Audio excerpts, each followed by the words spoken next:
Welcome to the Shuttleworth collection. The collection is part of the Richard Ormonde Shuttleworth Remembrance Trust that was set up by Dorothy Shuttleworth in remembrance of her son Richard. Today we mark the 75th anniversary of the untimely death of Richard Shuttleworth, who, whilst taking part in night flying exercises piloting a Fairey Battle, tragically crashed and died in the early hours of the 2nd of August 1940.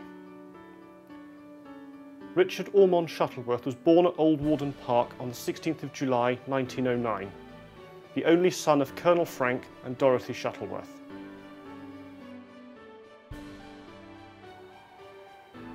Richard was educated at Eton College, where he excelled in the college's School of Mechanics.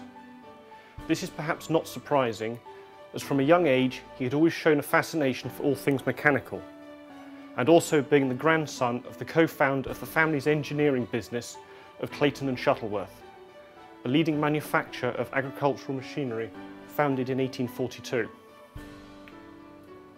After leaving Eton, he joined the army and passed out of Sandhurst Military College to join the 16th 5th Lancers. During this time, Richard also followed his late father's footsteps by racing horses in steeplechases. On his 23rd birthday in 1932, Richard came of age. He inherited not only his father's estate, but also that of his uncle Alfred Shuttleworth, who'd had no children, totalling some £2 million. This inheritance allowed him to pursue many different interests. He started to purchase and restore vintage cars, or old crocks as he referred to them. The first of these was the 1898 Panhard Levasseur, that had once been driven by King George V to Ascot. He restored it back to its former glory and drove it regularly in the London to Brighton run. The Panhard remains one of the gems of the collection. Richard enjoyed driving fast cars and purchased and raced several in his life. His first was a small Austin 7 with a 7.8 litre supercharged engine, which he acquired whilst he was still serving in the army based in Edinburgh. On the 14th of March 1931, he entered the Junior Mountain Handicap at Brooklands under the name R. Ormonde, a vain attempt to hide what he was doing from his mother. By the mid-1930s, he owned several Bugattis and Alfa Romeos. His finest triumph came on the 5th of October 1935 when he won the International Donington Grand Prix car race in his Alfa Romeo P3, some 306 miles or 120 laps of the twisting circuit. His motor racing career came to an abrupt end in January 1936 when he experienced a very serious crash during the South African Grand Prix.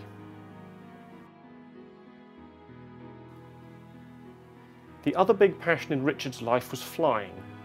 He started flying lessons in 1931, and by January 1932 he had purchased his first aeroplane, a de Havilland 60 Moth G EBWD, that is still at the collection today.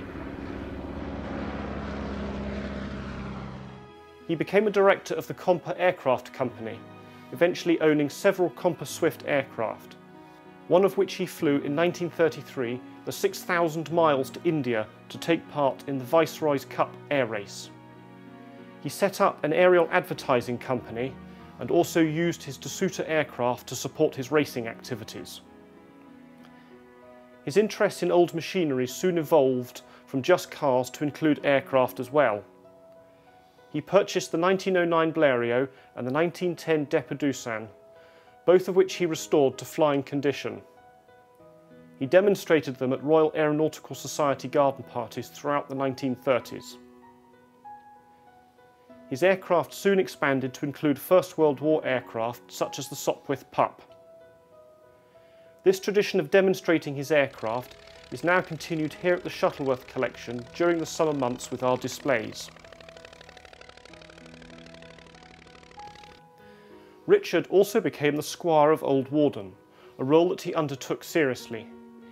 He had a keen interest in country pursuits, horse riding and agriculture, becoming the president of the Bedfordshire Agricultural Society. In the late 1930s, he operated the first combined harvester in Bedfordshire, Of course, it was a Clayton and Shuttleworth product. It is fitting today that the Shuttleworth Agricultural College and the Shuttleworth Collection, under the umbrella of the Richard Ormonde Shuttleworth Remembrance Trust, as set up by his mother in 1944 in his memory, continue his legacy by educating us all in the things that were of most interest to him. We all hope that you have enjoyed your visit here today.